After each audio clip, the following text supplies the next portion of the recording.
میں نے ایک دن خواجہ صاحب سے عرض کیا، ہم لوگوں کے دھوکے سے کیسے بچ سکتے ہیں؟ فرمایا، یہ کام بہت آسان ہے۔ آپ لالچ ختم کر دو، دنیا کا کوئی شخص آپ کو دھوکہ نہیں دے سکے گا۔ میں نے عرض کیا، جناب ذرا سی وضاحت کر دیں۔ فرمایا، ہم دوسرے کے ہاتھوں دھوکہ نہیں کھاتے، ہمیں ہمارا لالچ دھوکہ دیتا ہے۔ آپ اگر لالچی اور کنجوس ہیں تو آپ کو ہر روز دھوکہ دیا جائے گا اور آپ روز دھوکہ کھائیں گے بھی۔ میں نے عرض کیا، یہ بات لالچ کی حد تک درست ہے، کیونکہ لالچی کی طمع کی زبان ہر وقت باہر لٹکی رہتی ہے، لیکن کنجوس تو اپنے پیسوں کو ہوا نہیں لگنے دیتا۔ یہ گرہ کھولے گا تو اس کے ساتھ دھوکہ ہوگا نا۔ فرمایا، لالچ اور کنجوسی جڑوا بہنیں ہیں، یہ ہمیشہ اکٹھی رہتی ہیں۔ لالچی کنجوس ہوتا ہے اور کنجوس لالچی۔ دنیا کے تمام کنجوس دولت چھپانے کی لت میں مبتلا ہوتے ہیں۔ یہ ایسے گھونسلے تلاش کرتے رہتے ہیں جہاں یہ اپنے اثاثوں کے انڈے رکھ سکیں۔ ان کی یہ تلاش انہیں فراڈیوں کے پاس لے جاتی ہے۔ فراڈی انہیں یقین دلاتے ہیں، ہمارے پاس نہ صرف آپ کا سرمایہ محفوظ رہے گا بلکہ یہ دگنا اور 4 گنا بھی ہو جائے گا۔ یہ لوگ ان کے ٹریپ میں آتے ہیں اور یوں عمر بھر کے لیے کمائی سے محروم ہو جاتے ہیں۔ چنانچہ آپ اگر دھوکے سے بچنا چاہتے ہیں تو کنجوسی ختم کر دیں، لالچ مٹا دیں، آپ کو کوئی شخص دھوکہ نہیں دے سکے گا۔ میں نے عرض کیا، جناب دولت کا دھوکہ اتنا تکلیف دہ نہیں ہوتا جتنی اذیت ناک دوستی، رشتہ داری اور تعلق دار کی چیٹنگ ہوتی ہے۔ خواجہ صاحب نے کہہ کر لگایا اور فرمایا، دنیا کا جو بھی رشتہ لالچ پر مبنی ہوگا اس کا اختتام تکلیف پر ہوگا۔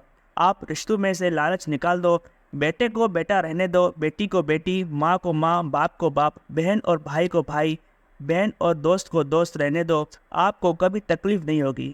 ہم جب بیٹے یا بیٹی کو انشورنس پالیسی بنانے کی کوشش کرتے ہیں، یا والد صاحب کو تیل کا کنواں سمجھ بیٹھتے ہیں، یا پھر دوستوں کو لاٹری ٹکٹ کی حیثیت دے دیتے ہیں، تو ہمارے توقعات کے جسم پر کانٹے نکل آتے ہیں اور یہ کانٹے ہمارے تن من کو زخمی کر دیتے ہیں۔ رشتے جب تک رشتوں کے خانوں میں رہتے ہیں یہ دھوکہ نہیں دیتے، یہ انسان کو زخمی نہیں کرتے۔ یہ جس دن خواہشوں اور توقعات کے جنگل میں جا گرتے ہیں، یہ اس دن ہمیں لہو لہان کر دیتے ہیں۔ یہ یاد رکھو، دنیا کی ہر آسائش اور ہر تکلیف اللہ کی طرف سے آتی ہے۔ دنیا کا کوئی شخص ہمیں نواز سکتا ہے اور نہ ہی ہماری تکلیف کا ازالہ کر سکتا ہے۔ ہمیں جو ملتا ہے اللہ کی طرف سے ملتا ہے، جو چھن جاتا ہے اللہ کی رضا سے چھینا جاتا ہے۔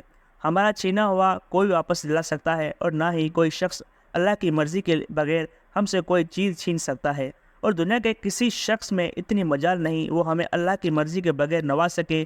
جب دیتا بھی ہے وہی اور لیتا بھی وہی ہے، تو پھر لوگوں سے توقعات وابستہ کرنے کی کیا ضرورت؟ خواجہ صاحب نے اس کے بعد ایک حکایت سنائی۔ ان کا کہنا تھا، کسی محلے میں ایک خاندان آ کر آباد ہوا۔ یہ سادہ سے لوگ تھے۔ ان لوگوں نے ایک دن ہمسائے سے چاول پکانے کے لیے دیگچا مانگا۔ ہمسایوں نے دیگچے دے دیا۔ ان لوگوں نے چاول پکائے، دیگچا واپس کیا تو اس کے ساتھ جست کا ایک چھوٹا سا پیالہ بھی تھا۔ ہمسایوں نے کہا، یہ پیالہ ہمارا نہیں۔ دیگچا مانگنے والوں نے جواب دیا، آپ کے دیگچے نے رات بچا دیا تھا، یہ پیالہ وہ بچا ہے، یہ آپ کا حق ہے، ہم آپ کا حق نہیں مار سکتے۔ ہمسائے اس عجیب و غریب کی لاجک پر حیران رہ گئے، لیکن انہوں نے نئی آباد ہونے والوں کو بیوقوف سمجھ کر پیالہ رکھ لیا۔ ان لوگوں نے چند دن بعد دیگچی مانگی۔ یہ دیگچی اگلے دن واپس آئی تو اس کے ساتھ ایک چھوٹی سی پلیٹ تھی۔ یہ پلیٹ اس دیگچی کی بچی تھی۔ ہمسایوں نے ان لوگوں کے بیوقوفی پر کہکا لگایا اور یہ پلیٹ بھی رکھ لی۔ اس کے بعد یہ سلسلہ چل نکلا۔ ہمسائے کوئی نہ کوئی برتن مانگتے اور واپسی پر اس کا کوئی نہ کوئی بچہ پیدا ہو جاتا۔ ہمسائے یہ بچہ خوشی خوشی قبول کر لیتے۔ ان لوگوں کو ایک دن دیگ کی ضرورت پڑ گئی۔ آج سے 30 سال قبل دیگ بڑی لگژری ہوتی تھی۔ یہ چند لوگوں کے پاس ہوتی تھی اور لوگ انہیں رشک کی نظروں سے دیکھتے تھے۔ لوگ اس زمانے میں اپنے بیٹیوں کو جہیز میں دیگیں بھی دیتے تھے۔ بہوؤں کی دیگوں کی تعداد ان کے میکوں کی خوشحالی کی ثبوت ہوتا تھا۔ ان لوگوں نے دیگ مانگی، 2 دن گزر گئے لیکن دیگ واپس نہ آئی۔ تیسرے دن ہمسائے نے ان کا دروازہ بجایا۔ صاحب خانہ پر باہر نکلا۔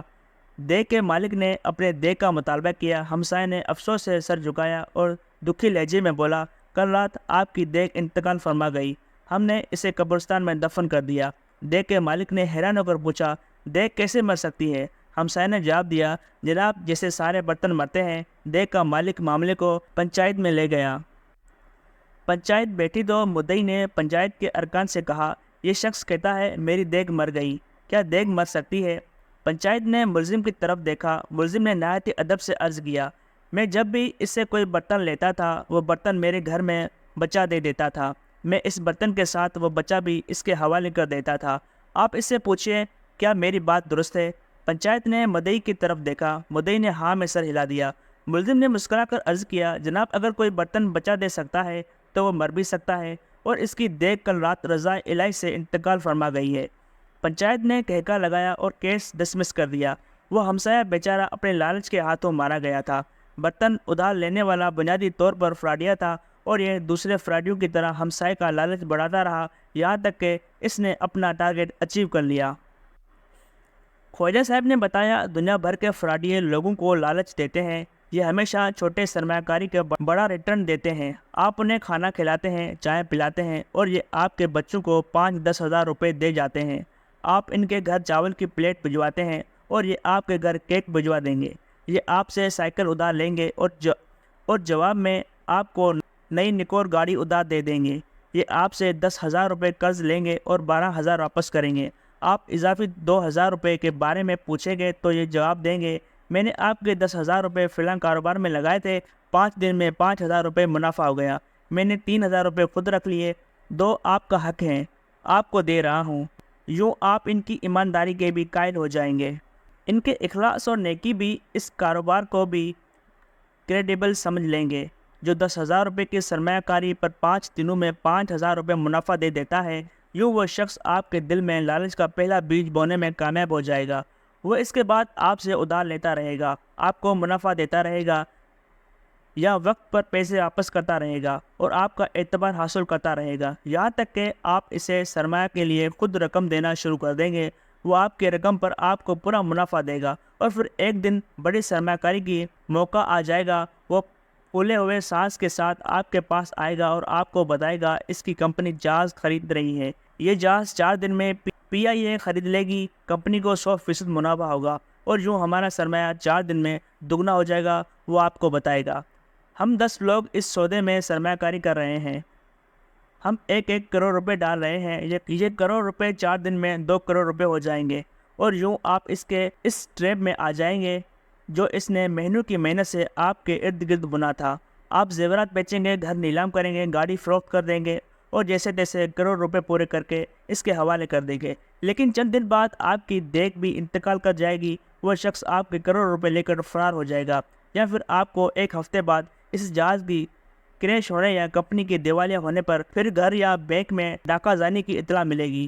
یہ آپ کی محرومہ دیکھ کی تدفین بھی کر دے گا، اور آپ اس وقت کچھ بھی نہیں کر سکیں گے۔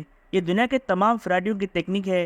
یہ کبھی سرمایہ کاری کے نام پر لوٹتے ہیں، یہ کبھی ڈبل شاہ بن جاتے ہیں، یہ کبھی اسلامی سرمایہ کاری یا مزاربہ کا لبادہ اوڑھ لیتے ہیں، یہ کبھی بانڈز کا کاروبار کرتے ہیں، یہ کبھی جعلی ڈالرز کے ذریعے لوگوں کو ان کے سرمایہ سے محروم کر دیتے ہیں، کبھی سونے کی دیگ کی خوشخبری سناتے ہیں، اور کبھی کسی محروم شہزادے کا خزانہ لے کر مارکیٹ میں آ جاتے ہیں اور اپنے اپنے حصے کے لالچی لوگوں تک پہنچ جاتے ہیں۔ یہ سب لوگ دیگچے کی بچی دے کر آپ کے دیگ کھانے کے ایکسپرٹ ہوتے ہیں۔ یہ لوگ جب بھی آپ کے سامنے آئیں، آپ ایک بات ذہن میں رکھ لیں، اگر بادام کا کوئی درخت سڑک پر لگا ہو اور یہ درخت باداموں سے لدا ہوا ہو تو آپ جان لیں اس کے تمام بادام کڑوے ہیں، کیونکہ بادام کا درخت اور اس کا میٹھا صرف آپ کا انتظار نہیں کر سکتا۔